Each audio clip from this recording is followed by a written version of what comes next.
Last time हमने discuss किया था पास्ट कंटिन्यूस टेंस के इंटेरोगेटिव सेंटेंसेस के बारे में। हमने स्मॉल इंटेरोगेटिव सेंटेंस पढ़ा था, तो उसको आज कंटिन्यू करते हैं दोबारा से। तो आपके ज़िम्मे मैंने मश्क भी लगाई थी, एक दो फ़िक्रे थे। अगर आपने वो हल किए हैं तो वो भी अभी तक आपने नहीं किए, जाकर देखेंगे तो पता चलेगा कौन सी मश्क है। इसको शुरू करते हैं पास्ट कंटिन्यूस टेंस को। देखें भाई, पास्ट कंटिन्यूस टेंस तो हम पढ़ रहे हैं, ये हमारी तीसरा चौथा इसके बारे में लेक्चर है, ऐसे समझ लें। तो इसके बारे में जानते हैं कि आज हमारा जो टॉपिक है पास्ट नेगेटिव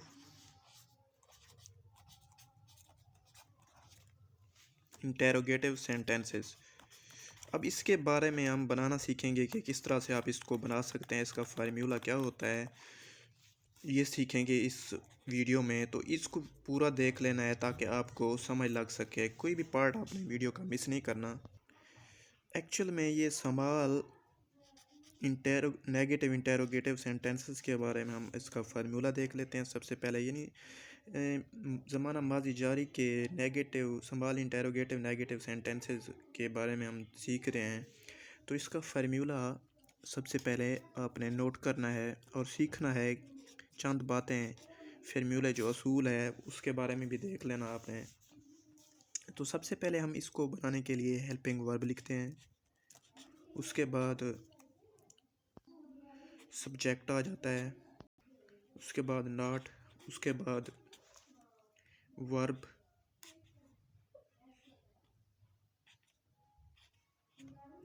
अच्छा वर्ब के बाद ऑब्जेक्ट। अब इसके असूल देख लें, ये समझना बड़ा ही बेहद ज़रूरी है आपके का फ़िक्रे बनाने का तरीका। ऊपर तो पढ़ चुके हैं आप, ये भी तरीका ही है, फार्मूला भी कह सकते हैं आप। लेकिन सबसे पहला जो असूल है वो कहता है कि हेल्पिंग वर्ब लिखो फ़िक्रा बनाने के लिए। फ़िक्रे बनाने के लिए सबसे पहले हेल्पिंग वर्ब लिखते हैं। सॉरी गाइस, ये आवाज़ आ रही है बाहर से, तो ये शोर जो आ रहा है इसके लिए माजरत। नंबर 2,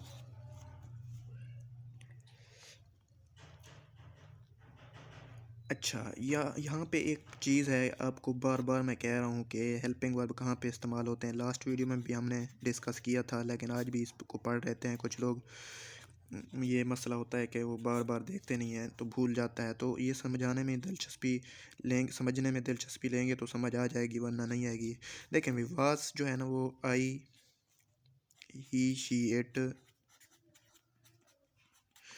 हो जाए, या सिंगुलर पर्सन आ जाए, सिंगुलर पर्सन या अकेला नाम हो, यहाँ पे जो इस्तेमाल होगा वो वाज इस्तेमाल होगा। We, you, they, these, those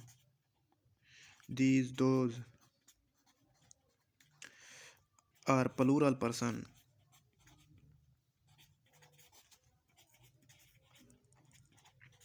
तो वहाँ पे वर इस्तेमाल होगा, ठीक है ना। अगर जमा में नाम है या फिर वो, तो हेल्पिंग वर्ब की बात होगी। अब सब्जेक्ट के मुताबिक ही दूसरा असूल यही है कि सब्जेक्ट के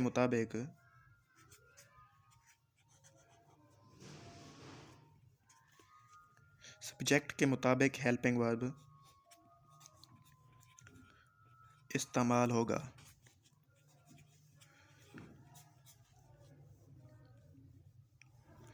अब बात ये है समझने वाली कि देखें, सब्जेक्ट तो दूसरे नंबर पे लिखा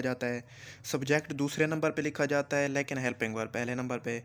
अब आपको सब्जेक्ट का जान लेना इस फ़िक्रे को बनाने के लिए बेहद ज़रूरी है। अगर आपको सब्जेक्ट का पता है कि कौन सा सब्जेक्ट है, कि सिंगुलर पर्सन है, आई ही शी इट है, या we you they these those है, या जमा के आ गए हैं, तो आपको आसानी होने वाली है। अगर आई ही शी इट ये सिंगुलर पर्सन है तो वहाँ पे हम वाज इस्तेमाल करेंगे, हेल्पिंग वर्ब शुरू में लिखेंगे। अगर we you they these those are plural person हो तो वहाँ पे हम वर्ड इस्तेमाल करेंगे। तो ये तो सीधी सी बात हो गई। अब सब्जेक्ट दूसरे नंबर पे लिखते हैं।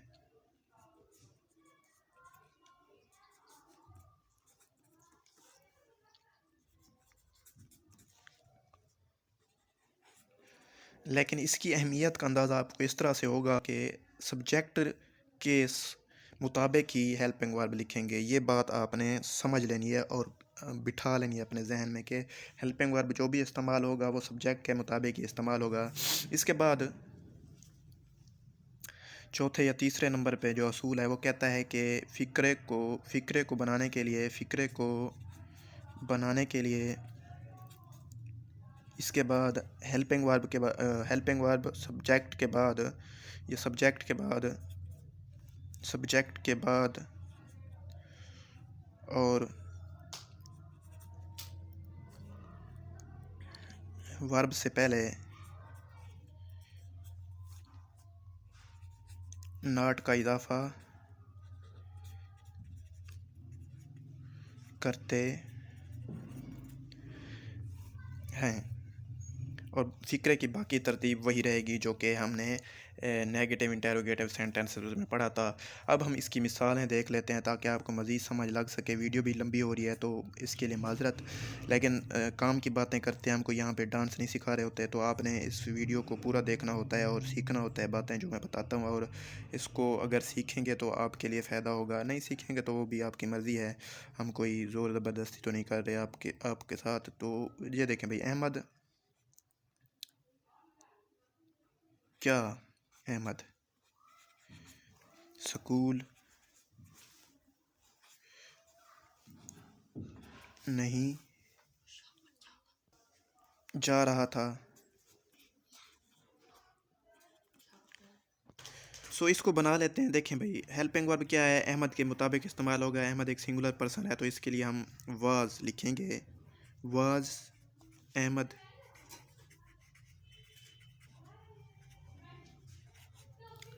Not going to school. अच्छा, ये हो गया फ़िक्रा। Was Ahmed not going to school. क्या अहमद स्कूल नहीं जा रहा था। बिल्कुल हम असूल के मुताबिक ये फ़िक्रा पढ़ चुके हैं। अब आपके लिए एक फ़िक्रा है, मैं यहाँ पे लिख देता हूँ। क्या नजमा चाय नहीं बना रही थी। तो ये फ़िक्रा आपने बनाना है। नेक्स्ट वीडियो में हम इसको कंटिन्यू करेंगे। हम बिग इंटेरोगेटिव सेंटेंसेस की तरफ जाएंगे। तो अब तक इतना ही। अगर आपने इस वीडियो को शेयर नहीं किया तो अपने दोस्तों, भाइयों बहनों में, छोटे में ज़रूर इस वीडियो को शेयर करें ताकि उनको भी समझ लग सके कि आप इंग्लिश कैसे सीख सकते हैं। ख़ास तौर पर वो लोग जो टाट स्कूलों से बिलोंग्स करते हैं तो उनके लिए यह समझने के लिए बेहद और आसान कोर्स है।